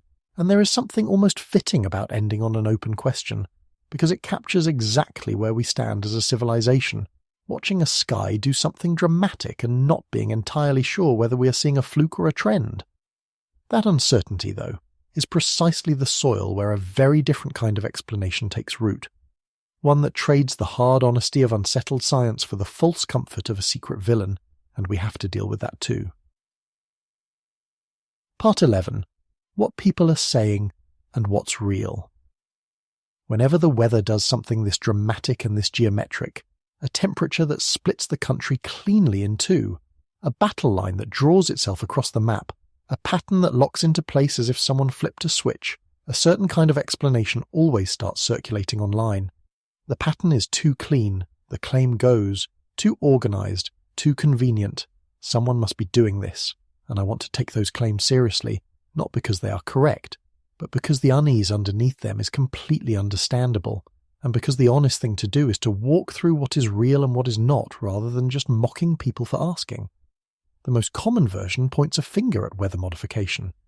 You will see claims that government programs, or secretive facilities like the high-frequency research site in Alaska, that conspiracy theories have circled for decades, are being used to build the ridge, steer the storms, or manufacture the temperature whiplash. You will see claims that cloud seeding is being used to create the floods, or to withhold the rain. You will see the broadest version of all, which is simply that a swing this extreme cannot possibly be natural, and therefore has to be engineered. So let us separate the small kernel of reality from the large physical impossibility, because there is a bit of both here. The kernel of reality is that weather modification is a real thing, in a narrow and unglamorous sense. Cloud seeding genuinely exists. Under the right conditions, you can fly an aircraft into an already existing cloud, release particles that give water droplets something to freeze onto, and coax that cloud into releasing somewhat more precipitation than it otherwise would have. That technology is real. It is used in some places for water management, and it is not a secret. So the idea that humans can nudge the weather is not by itself crazy. But here is where the kernel ends and the impossibility begins, and it comes down to energy. The atmosphere is staggeringly, almost incomprehensibly powerful. The energy contained in a single large thunderstorm complex dwarfs anything human technology can inject into the sky, and the energy in a continental scale pattern, a 594 decameter ridge sprawling across the western third of a continent, is larger still by many orders of magnitude. Cloud seeding can encourage a cloud that already exists to rain a little more. It cannot build a ridge, it cannot bend the jet stream, it cannot pull cold air out of Canada, and it absolutely cannot manufacture a 40 to 50 degree temperature contrast across an entire country. There is no facility, no antenna array, no fleet of aircraft on Earth with a fraction of the power required to arrange the atmosphere the way this pattern is arranged. And there is no mechanism by which storms are steered toward particular towns. They follow the boundary and the flow, exactly as the physics dictates, exactly as we have traced them doing all through this video. Let me put the energy problem in terms you can actually feel, because numbers are what dissolve this particular fear. A single, ordinary thunderstorm releases energy on the order of the largest nuclear weapons ever built, and a stalled continental pattern involves not one storm but a whole system of them, sprawling across a third of a continent, sustained for days, all riding on a ridge that spans thousands of miles. The total energy churning through the pattern over the next 2 weeks is a number with so many zeros that it stops meaning anything to the human mind. Now weigh that against the tools people accuse of engineering it. A radio transmitting research facility puts out a signal measured in millions of watts, which sounds enormous until you realize it is a rounding error, a candle held up against the sun, next to the energy of the weather it is supposed to be controlling. The mismatch is not close. It is not off by a factor of 10 or 100. It is off by many, many orders of magnitude, and that gap is why the engineered explanation collapses the moment you actually run the numbers. The same reality check applies to the idea of trails in the sky secretly altering the weather. The white trails aircraft leave behind are condensation, water vapor freezing into ice crystals in the cold air at cruising altitude. The same physics that fogs your breath on a winter morning, and they have been photographed since the earliest days of high-altitude flight, long before anyone could have been engineering a heat dome. Whether they persist or fade has to do with how much moisture is already up there, which is itself just a readout of the weather, not a cause of it. And cloud seeding, the one genuine weather modification technology in the mix, is so marginal by comparison that its most optimistic proponents claim only a modest bump in precipitation from a cloud that was already going to rain. None of these tools can build a ridge, bend a jet stream, or draw a battle line across a continent, because none of them come remotely close to commanding the energy required. There is a deeper reason I take the time to walk through all of this rather than just dismissing it, and it goes to the character of this channel. The people asking whether the weather is being controlled are usually not foolish. They are looking at something that genuinely looks designed, a whiplash too clean, a pattern too organized, and reaching for the explanation that a designed-looking thing must have a designer. That instinct is human and forgivable. The job is not to mock it but to answer it honestly, and the honest answer is that the atmosphere produces designed-looking patterns all on its own, through nothing but physics, because physics is relentlessly organized. You do not need a hidden hand to draw a straight battle line. You only need a stalled front and a temperature contrast. It is worth pausing on the specific facility that these claims tend to circle, because the story is a good lesson in how a real thing becomes a myth. There is an atmospheric research installation in Alaska that studies the upper atmosphere by beaming radio energy high above the ground, and because it is a real government facility doing something most people do not understand, it has become the imagined hand behind everything from hurricanes to earthquakes to the pattern we're watching this month. The reality is far more boring. It studies a thin, electrically charged layer of the upper atmosphere that sits far above where weather happens using energy that, however impressive in a laboratory sense, is a whisper compared to the roar of a single thunderstorm, let alone a continental ridge. The gap between what the facility can actually do and what it is accused of doing is not a small misunderstanding. It is the difference between a candle and a star. The reason these explanations spread is not stupidity, and I want to be careful never to treat it that way. It is pattern recognition, the same instinct that keeps us alive, running slightly past its usefulness. Our minds are built to detect intention, to notice when something looks aimed or arranged, because for most of human history, a thing that looked designed usually was a trap, a tool, another mind at work. So when the atmosphere produces something that looks aimed, a clean battle line, a whiplash too tidy to feel accidental, that ancient instinct fires and whispers that someone must be behind it. The instinct is not broken. It is just meeting a situation it was never built for, a system that produces designed-looking order out of nothing but blind physics. Understanding that is what lets you honor the instinct without being fooled by it. So why does the engineered explanation feel so persuasive to so many people? I think it is because, in a strange way, it is more comforting than the truth. If someone is steering the storms, then at least someone is in control, and control can be exposed, or fought, or stopped. The real explanation is harder to sit with. The real explanation is that this pattern is the ordinary, uncontrolled physics of an amplified jet stream, drawing on a warmed, moistened El Niño-charged atmosphere, and that no one is at the wheel at all. The whiplash is not a plot. It is a lever. The battleground is not a target map. It is a baroclinic zone. And the fact that it looks designed is not evidence of a designer. It is evidence of how ruthlessly organized the raw physics of the atmosphere can be when a pattern locks into place. That is the honest answer, and it is the one that actually lets you prepare. Because you cannot prepare for a conspiracy, but you can absolutely prepare for a stalled front and a flooding rain. Part 12. The battleground ahead. So let us stand back and look at the whole thing at once, now that we have walked through every piece of it, because the shape of the next 2 weeks is clearer than it was when we started, and stranger. What is coming is not a storm. It is a pattern, and a pattern is a far bigger thing than a storm because a pattern does not pass. It presides. One tall, stubborn ridge builds in the west this weekend and refuses to move, and from that single act of stubbornness everything else follows. The northern plains bake toward the low 110s, the Ohio Valley and the Northeast drop into the 60s, and down the seam between those two Americas, a stalled front becomes a firing line, throwing damaging winds and hail and isolated tornadoes and, most dangerous of all, training rains onto ground that is already full of water. Then the pattern resets and does it again into next week, and a new ridge builds to do it a third time in the week after. That is the machine, and now you can see every gear in it. We have always tended to experience weather as a series of separate events. A hot day here, a storm there, a cool morning, a flood, each one its own headline, unconnected to the rest. But what if that is exactly the wrong way to see it? What if the heat in Bismarck, the 60-degree morning in Ohio, the 70-mile-an-hour wind gust in Missouri, the 4 inches of rain in Kentucky, and the tornado warning near Kansas City are not 5 separate stories at all, but 5 symptoms of one condition, 5 faces of a single locked sky.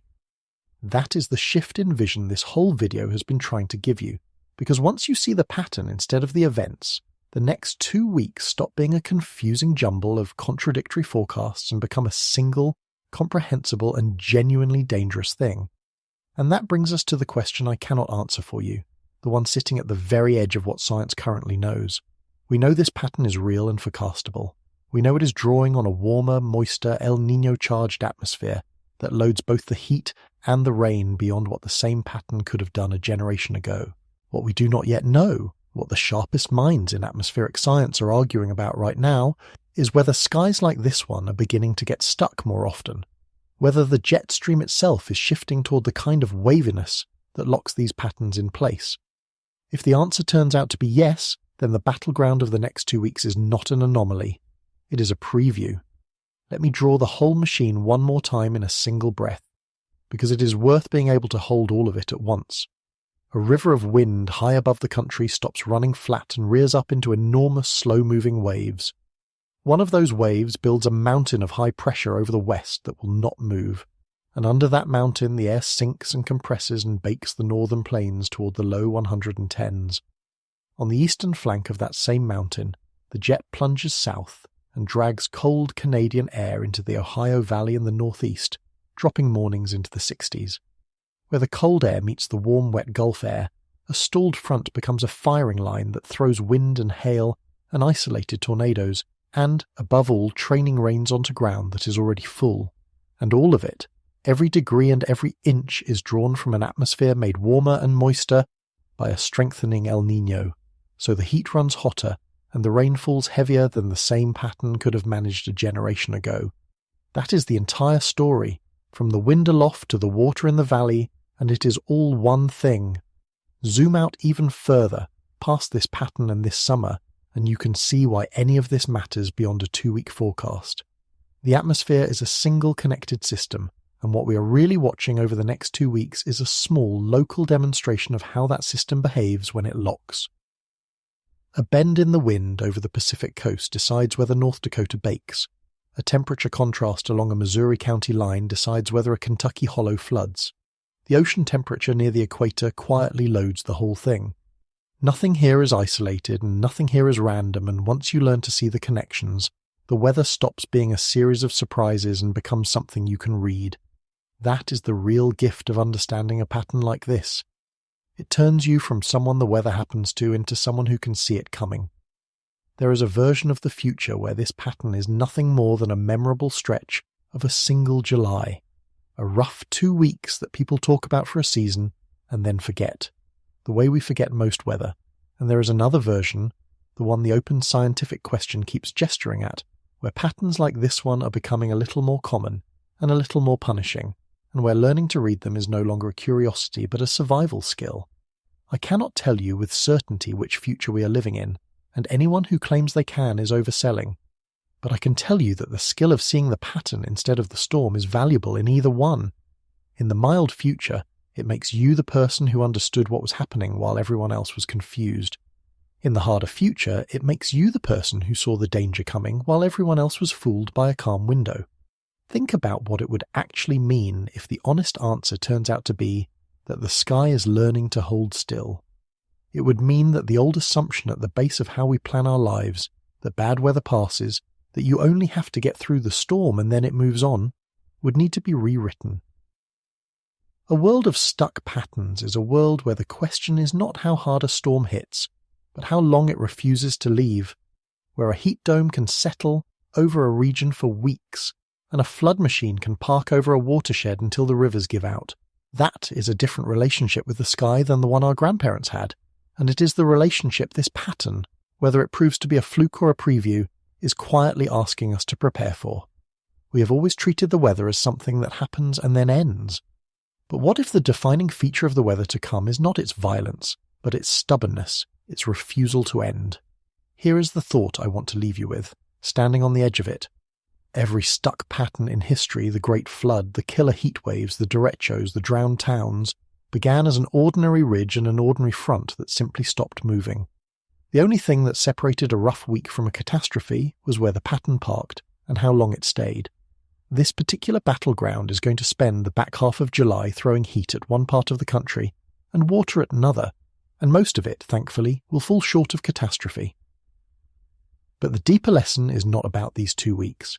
It is about what happens the next time a sky like this one locks into place over exactly the wrong valley or exactly the wrong city and decides, as this atmosphere increasingly seems to want to do, to simply stay.